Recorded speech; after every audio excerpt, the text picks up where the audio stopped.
오늘 계시록 배우는 거 네 번째 시간입니다. 오늘 계시록 1장 4절부터 20절을 통하여 셈의 하나님에 대해서 그리스도의 완전 역사에 대해서 일곱 영에 대해서 일곱 금석제에 대해서 일곱 불에 대해서 변론해 보도록 하겠습니다. 1장 4절입니다. 요한은 아시아에 있는 일곱 개에게 편지하노니 이제도 계시고 전에도 계시고 장차로 오시리와 또 보좌 앞에 일곱 영과 이랬죠. 요한은 아시아에 있는 일곱 개, 이게 이제 중요한 의미를 가지고 있는데요. 일곱 개를 통하여 하나님께서는 이제는 제레미야를 영접할 신앙의 표준 노선이 무엇인가를 알려줬다 그랬죠.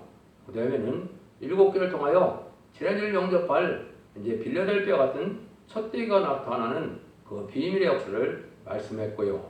또 이기는 자들에게는 에덴 동산의 축복과 세세 왕권의 축복을 주는 것을 약속하셨는데요. 그런데 아시아라는 곳에 중요한 의미가 있습니다. 하나님은 창세기 9장 26절에 보시면 하나님은 셈의 하나님이라고 그랬죠. 셈의 하나님은 여호와를 찬송하리로다. 이게 아주 중요한 의미죠. 그래서 하나님께서는 이제는 아시아를 중심으로 성경도 썼고 아시아를 중심으로 역사할 것을 또한 보여주셨고 아시아를 통해서 하나님의 뜻을 이루게 하실 것을 성경에는 가르치고 있습니다. 그러니까 모든 선지는 인간 종말에 이제 북방에 대한 환란도 아시아를 중심으로 올 것을 얘기했고 또 새로운 동방 역사, 세상을 심판하고 새실 이르는 세례 역사가 바로 아시아를 중심으로 일어날 것을 말씀하신 것이죠. 그래서 하나님의 섭리는 어떻게 되었느냐? 시편 118편 21절에 보면 건축자의 보른돌이 보통의 보른돌이 되었다 이런 얘기가 있는데요. 초림제 역사는 극서인 육조 이스라엘 백성들을 중심하여 천국 복음이 땅 끝에 전해지는 역사를 했죠. 언약을 세우는 일도 했고 또 하나님께서 민족적인 종교를 통하여 하늘 성겨서 제사함 받는 것도 알려주셨고요. 그런데 이제는 제레미야가 오시고 난 다음에는 세계적인 종교가 되어서 온 세상에 회개하여 하나님의 백성을 사함께 하는 역사가 지금까지 2000년의 역사죠. 근데 이제 제레미야 역사는 세상을 심판하고 새시를 이루는 역사는 또 극동인 아시아의 극동인 한국을 중심으로 해서 그 심판주 역사를 할 것을 말씀하신 것이 바로 건축자의 버린돌이 보통의 버린돌이 되었다 이 말씀이거든요. 그래서 심판주 역사는 극동 아시아를 중심으로 해서 또 역사가 일어나되 이제는 동방 땅끝에 전했던 천국 복음이 동방 땅끝에서 동서양을 거쳐서 예루살렘으로 전해지는 것이 하늘 때가 된 경륜입니다. 이런 말씀이 여기에 숨겨져 있다. 이걸 제가 말씀을 드렸는데요. 그것은 무화과나무 저주와 무화과나무 비유를 통하여 예수님 마태복음 21장과 24장에 잘 설명한 것이 바로 그 일들을 말씀하셨는데요. 인간 종말에 선지국가가 바로 동방 땅끝인 한국에 있다는 사실을 말씀하신 것이 바로 아시아에 대한 중심을 썼다는 것을 말씀드릴 수가 있습니다. 근데 보좌 앞에 일곱 영의 역사가 있다고 그랬죠.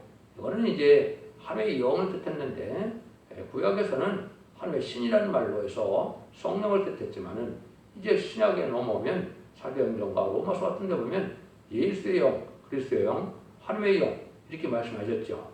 예수 그리스도의 보혈을 믿음으로 말미암아 이제는 주님께서 주시는 성령을 받게 되는 것이 만민에게 보내는 성령인데요. 예수 믿어서 받는 그 성령이 바로 예수의 영, 그리스도의 영이죠. 그래서 로마서 8장 9절에 보면 그리스도의 영이 없으면 그리스도인이 아니다 그랬죠. 그런데 이제 마지막에 세상을 심판하는 역사는 또 보좌 앞에 일곱 영이 있다 이 말이죠. 하나님께서 하나님의 영을 다시 주셔서 우리 하나님의 종들의 이마에 인치기까지 땅이나 바다나 나무나 해야지 말라는 말씀처럼 일곱 영을 주셔서 이제 하나님의 완전 역사의 종들을 일으킬 걸 보여주는데요. 그게 계속 7장의 내용이거든요. 그래서 일곱 영의 역사에 일곱 영에 대한 부분은 이제 그 이사야 11장 2절 3절에 이렇게 없거든요. 거기에 보시면 지혜, 총명, 모략, 재능, 지식, 경애, 판단에 일곱 영의 완전 역사가 몸으로 변화승천하는 몸이 되고 죽지 않은 몸이 된다는 사실을 우리가 아셔야 됩니다. 그런 은혜를 받는 것이 바로 이 계시록의 증거의 이유, 그래야만 진리를 영접할 수 있다는 사실을 우리가 알아야 됩니다. 5절과 6절입니다. 충성된 증으로 죽은 자가 가운데서 먼저 나시고 땅의 임금들의 머리가 되신 예수 그리스도로 말미암아 은혜와 평강이 너에게 있기를 원하노라.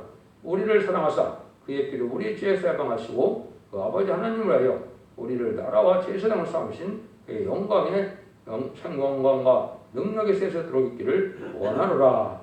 먼저 이제 충성된 증인 예수님에 대해서 우리가 알아야 되는데요.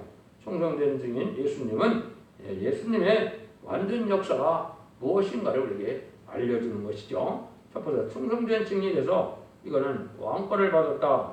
땅의 임금들의 머리가 됐다고 그랬죠. 이게 이제 만왕의 왕이 되신 것이죠.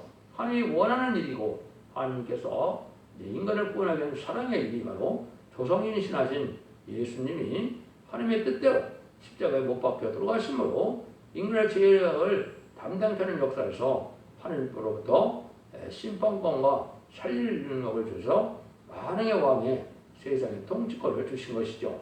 이게 하나님의 뜻입니다. 온 세상 모든 피조 만물이 주님 앞에서 굴복하여 주님 다스리는 그런 나라를 이룬 것이 하나님의 역사다. 이렇게 볼 수가 있죠. 그래서 먼저 제가 충성된 증인이 돼서 내 자신이 메시아가 되고 구사주가 돼서 완전히 마귀를 이기는 역사로서 이런 자격을 갖춘 분이 됐죠. 이런 신성과 인성이 있다는 말씀도 하셨죠. 그래서 그것을 통해서 이제 마귀를 이김으로 또 충성된 증인을 삶을 삶으로 세상의 모든 것을 받고 할 수 있는 이런 분이 되신 거죠. 그래서 이것은 그러면 자신만 완전해지면 되느냐? 그렇지 않죠. 이제 인간들을 완전하게 만드는 역사를 하시는 것이 바로 예수님을 통하여 성신을 받게 하시는 것이다. 이게 중요하죠. 예수 이름으로만 성신을 받게 되고 성신을 받게 된 것도 십자가의 보내공을 믿어야만 자범죄가 해결되고 이제는 부활성천하셔서 성신을 보내주시는 이러한 사명권세의 길 예수님을 믿어야 중생의 역사가 오는 겁니다. 그래서 그것이 인간들에게 전적으로 하나님의 백성을 삼는 일이 되는 것이죠. 인간은 아무리 세상적으로 뛰어난 사람이라도 이 예수님의 공로로 말미암아 성령을 받지 못하면 천국에 갈 수 없는 거거든요. 그래서 인간들을 완전케 하시는 것이 바로 예수님인데 첫 번째로 우리를 죄에서 해방해서 사망의 권세에 이제는 이기는 데 동참하는 일이 돼서 이제 천국의 백성을 삼는 일이 예수님이 우리를 통하여 하신 일이다. 이렇게 볼 수가 있죠.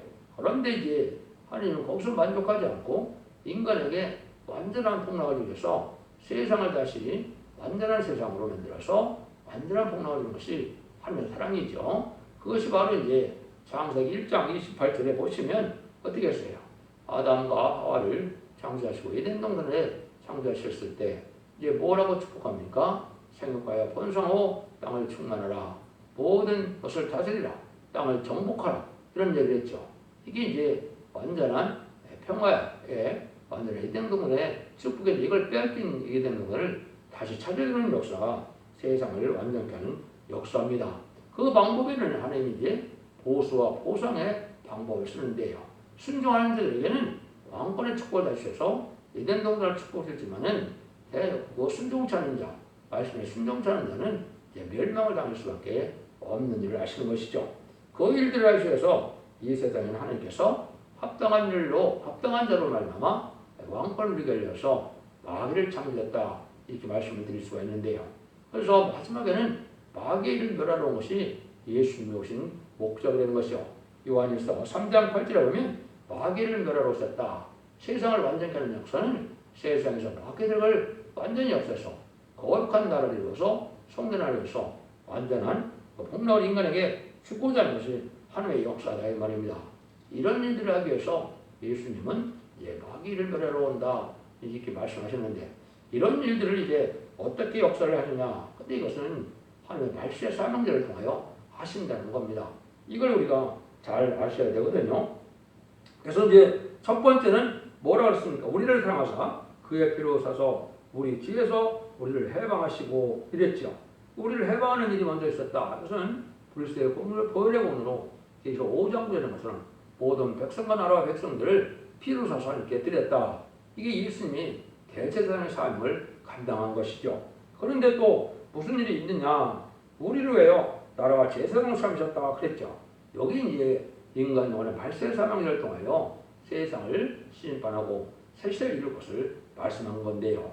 이걸 잘 깨닫기가 어렵죠. 나라를 삼았다는 것은 이제 왕권을 줘서 왕을 삼는 일을 뜻했고 제사장을 삼으셨다 하는데 제사장을 삼는 일은 인간 영혼의 말세 사명자 인마진 10만 4천 명을 통하여 이제 세세가는 백성들을 이제 세세를 인도하는 일을 하게 되는 것이 제사장의 사명이라는 것이 이사야 66장 20절과 21절에 자세히 설명을 하셨거든요. 그 일하는 자들에게는 내가 레위인과 제사장을 삼는다 이랬거든요. 이게 이제 본래 참된 하나님의 종의 반열에 들어서 세세왕을 축복받을 종들과 그 가족을 얘기했는데요. 육적 이스라엘 백성들의 제사장과 레위인은 그 시대 한때 쓰임받는 것이 어떻게 보면 예표였다 이렇게 볼 수 있는 것이죠. 인간 영혼에 영원한 복락을 이룬 것은 바로 나라와 세상을 삼으신 12왕사 중에 말세 사명자를 뜻한 것이고 그 사명자들에게 복을 주고자 하는 것이 하나님의 또한 사랑이고 하나님의 예정된 섭니다. 이렇게 말씀을 하시는 겁니다. 그 다음에는 이제 7절에 보시면 볼지어다 구름을 타고 오시리라. 각인의 눈이 그를 보겠고 그를 찌른 자도 볼 것이요 땅에는 모든 족속이 그를 인하여 애곡할지라 할지니 하리니 그러하리라 아멘 이렇게 말씀하셨죠. 이거는 이제 예수님이 이런 일을 이루기 위해서 어떻게 돼요? 부덕불 이제는 공중강림 지상강림의 두 번의 역사가 있죠. 여기서는 이제 금을 타고 오시는 것은 공중강림을 얘기하신 것이죠. 또 휴거에 대한 비밀도 최고의 비밀이라고 볼 수 있는데 이것도 정확히 아는 자들이 사실 없는 겁니다. 이 진리를 잘 알지 못하기 때문에 막연히 믿음이 좋으면 다 호련히 어린애같이 다 들림받는다 그러는데 이것은 참된 진리의 말씀이 아닙니다. 비유의 말이고 숭물이라고 할 수가 있습니다.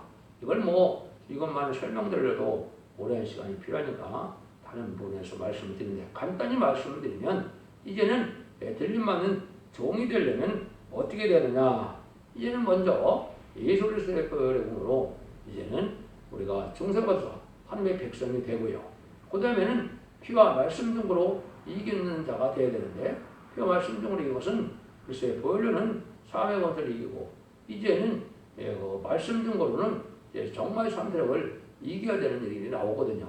이 비밀이 크죠. 이 비밀은 완전변에 이루는 종이 완전한 변론의 심판의 잔치를 순종할 때 그 공로로 말미암아 이기는 자에 반해서 인을 맞는 역사가 됩니다. 그래서 원죄와 자원죄를 해결받는 일이 없이는 죄를 영접할 수가 없거든요. 그래서 그 일들이 이제 두 군데 재림의 죄를 영접할 수 있는 자격을 말씀하셨죠. 첫 번째는 이사야 59장 20절에 보면 여호와께서 가라사대 구속자가 시온에 임하여 야곱 중에 죄가를 떠나는 자에게 임하리라.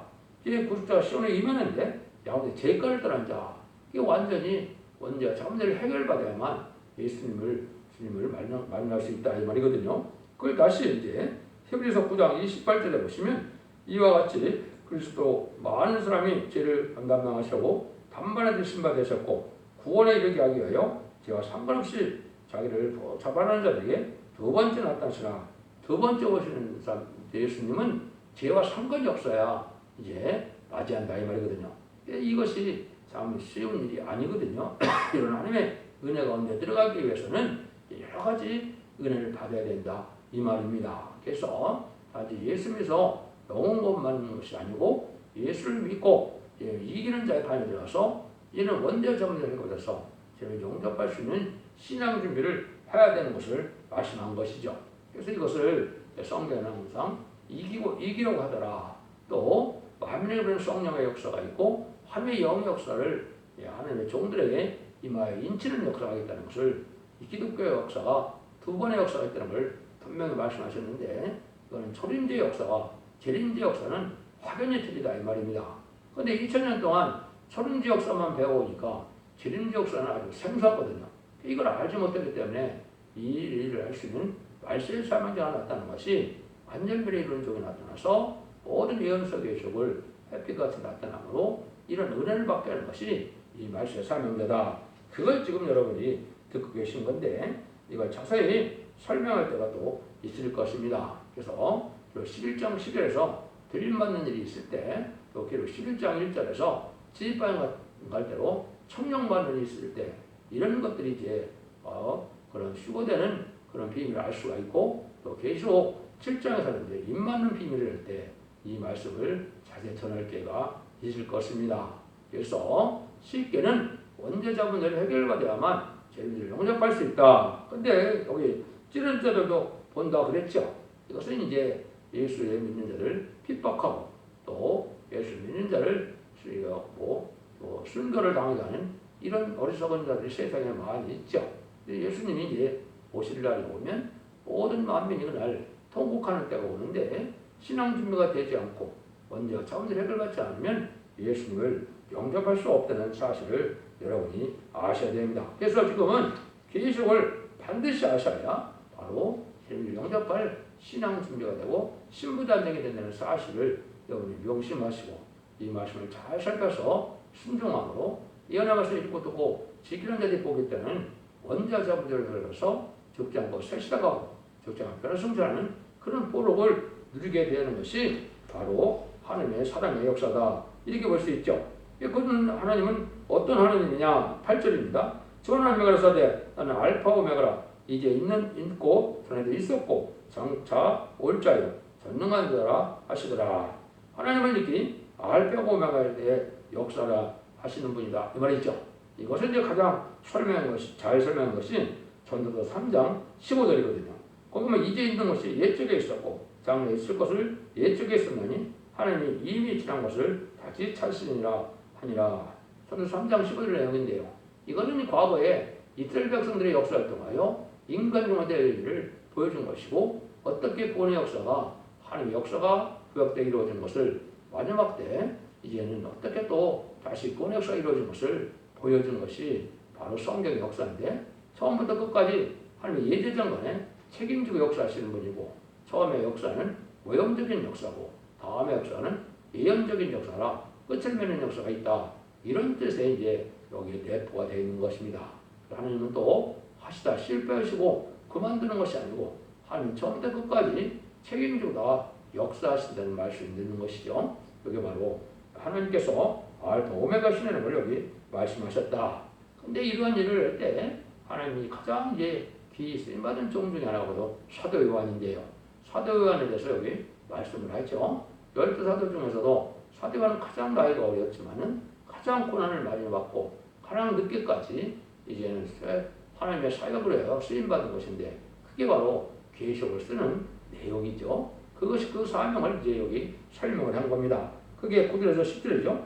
나 요한은 너의 형제요 예수 알려님과 나와 참회에 동참하는 자라. 하나님의 말씀과 예수의 증거를 인하여 반문하는 섬에 있었더니 주의 날에 내가 성령에 감동하여 내 뒤에서 나는 약발수 같은 그런 성을 들이니, 많은 시련 속에서 이제 하나님을 볼 수 있는 영계가 올라가신 거, 5계를 올라가게 한 거죠. 그래서 성령에 감동된 인격으로 하나님의 뜻을 이룬 것이 바로 이 계시록을 쓰는 그런 영광의 자리에 이뤘다. 이렇게 볼 수 있는 것이죠.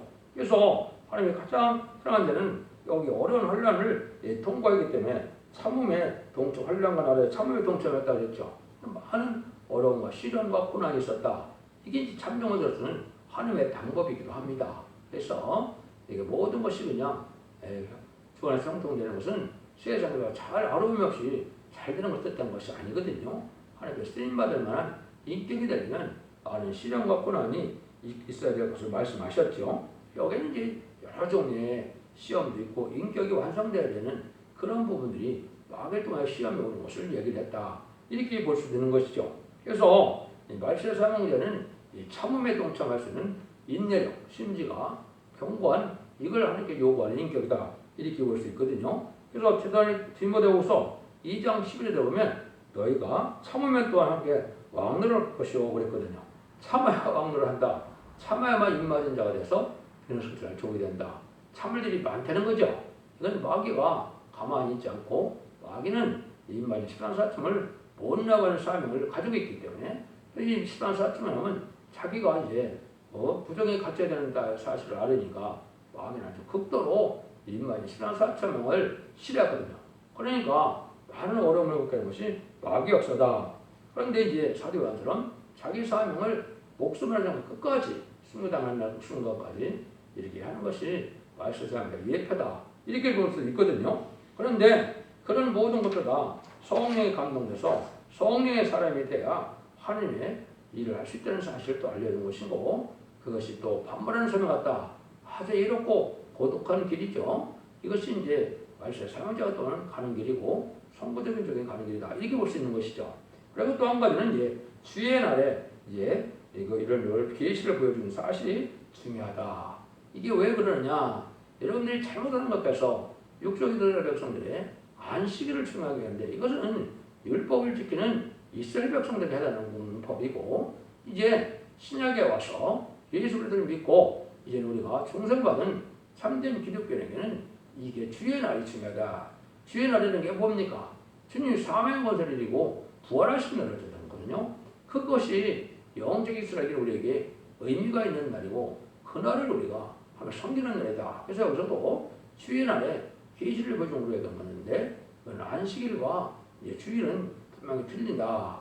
안식일 쪽은 이제 구약의 율법을 지키는 이스라엘에 대한 축복이고, 주의 날에 축복을 받는 것은 영적으로 주님을 믿어서 주님의 십자가의 버려 공로로 사명 건설을 이길 능력으로, 그가 사명 건설을 이긴 이스라엘 백성, 참 이스라엘 백성인 참된 중생받은 기독교인들에게 해당하는 날이 이 주의 날입니다.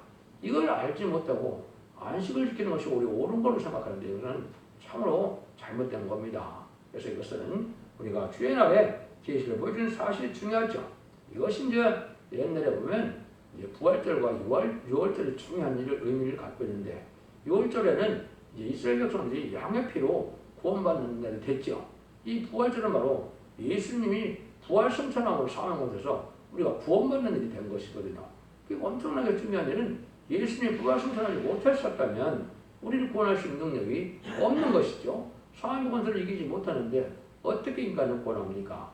그런 의미로 보면 엄청나게 중요한 사실이 바로 주의 날이라는, 주일이라는 개념이 있거든요. 그래서 일회 중에 첫날이 주일인데, 이것이 바로 우리 주님이 부활 승천하셔서 사명 건설을 이긴 날이고, 그날에 우리가 은혜를 받는 것이 합당하고, 그날에 하나님께서 그 예배를 통하여 성전 역사를 부어줌으로 은혜의 축복을 받는 것이다. 이렇게 볼 수가 있습니다.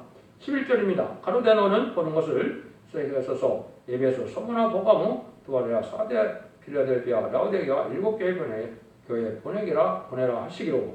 이거는 제가 몇 번 말씀을 드렸죠. 이것은 이제 7개를 통하여 저희들이 영접할 신앙심을 할 수 있는 신앙 노선을 말씀드렸는데요. 12절 16절입니다. 몸을 돌이켜 나더러 말한 음성을 알아보려고 하여 돌이킬 때 7 금zet들을 보았는데, 첫째 사이에 인자 같은 이가 발에 끌린 옷을 입고 가슴에 금띠를 띠고 머리와 털의 희기가 흰 양털 같고, 눈 같으며 그의 눈은 불꽃 같고 그의 발은 푸르메 달려난 빛난 수석 같고, 그의 음성은 많은 물소라도 같으며 그 오른손에 7별 있고 그 입에서 좌우에 날성검이 나오고 얼굴은 해가 힘있게 비치는 것 같더라. 인자 같으니라 하겠습니다. 이것은 이제 예수님이 재림지로 오실 모습을 보여줬는데요. 이것이 이제 계시록 10장에 보면 다른 천사의 모습도 이 모습이 비슷하죠. 재림지를 영접할 말세의 사명자가 다른 천사인데 그 모습을 하는데, 예수님이 어디에 나타난다고 그럽니까? 7 금뜻 사이라 하겠죠. 이게 이제 1장 20절에 보면 7별이나 7 금뜻다가 이게 다 비밀이죠. 이게 중요한 의미를 갖고 있거든요. 이거는 7명의 완전 여사로 변해성대 역사를 재단을 얘기한 건데, 금뜻대 금의 비밀은 스가랴 4장절에 순금등대 재단이 나올 것을 얘기한 겁니다. 인간들은 마지막 전에서 7명의 완전 역사로 금기름을 내게 해서 인간이 신한 사람처럼 행동을 일으킬 재단에 예수님이 나타난다는 사실을 우리가 아셔야 됩니다. 그런데 여기 보니까 오른손에 7배를 지었다고 그랬죠. 이게 또 중요한 의미죠. 병어른이 이제 사명자를 뜻한 것이고, 예수님도 이 계시록 22장 15절 16절에 그쪽에 보면 나는 다윗의 뿌리요, 다윗의 뿌리요 자손이요, 그 다음에는 내가 광명한 새벽별이라고 했죠.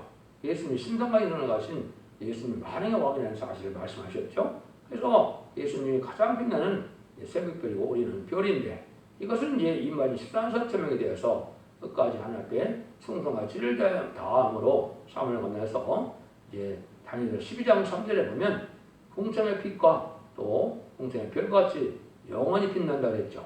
여기 이제 14사천명의 세세 왕으로 축복받는 것은 주님께서 붙드는 자들이 된다 이 말입니다. 그것이 인간이 14사천명의 비밀이기도 한데요. 그걸 여기 이제 말씀하셨다고 볼 수가 있고, 예수님은 이제 완전하신 분으로 아주 무적의 예수님이고 완전한 통찰력이 있고 또 실수하시는 분이 아니라는 그런 모습으로 또 왕의 모습으로 나타나는 것을 우리가 아셔야 된다 이 말입니다.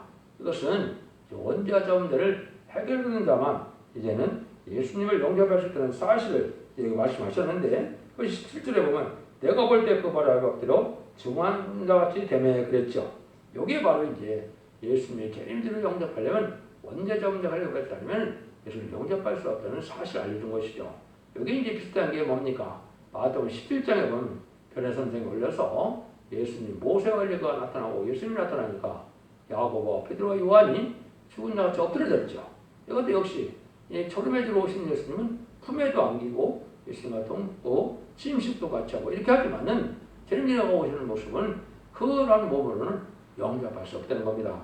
가장 사랑받은 사도 요한도 많은 경우로 오시는 예수님을 볼 때는 죽은 자같이 된다는 사실은 바로 재림들을 영접하는 것은 재림들을 영접하는 것과 틀리다는 걸 얘기한 겁니다. 죄의 문제가 아주 해결받은 종들에만 가는 것을 얘기한 것이거든요. 이것이 이제 사망과 음부의 권세를 가진 예수님이 이 땅에 오셔서 하실 일을 여기 얘기를 하신 것이죠. 사망과 음부의 열쇠를 가졌다는 얘기를 했죠. 예수님이 모든 심판의 권세와 멸망의 살릴 능력과 멸망할 수 있는 심판 권세를 다 가지신 분을 얘기한 것이다. 그 일들이 이제 이 계시록을 통하여 차차차차 이제 밝혀지고, 계시록 1장은 목록적 계시니까 모든 성경은 다시는 1장은 목록적인 뜻이 있습니다. 그래서 전체적인 얘기를 하시고 그걸 구체적으로 얘기하는 것이 이제 2장부터 나오는 것이 대부분 성경 쓰는 방법이거든요. 이 방법을 알아야 때를 잘 분별하고 하는 하시고자 하는 뜻을 알 수 있는 겁니다. 그래서 20절에는 19절 20절에 보면 그러므로 네가 본 것과 이제 있는 일과 창세될 일을 기록하라. 네 본 것은 내 오른손에 7별과 7 비밀과 7 금텟대라.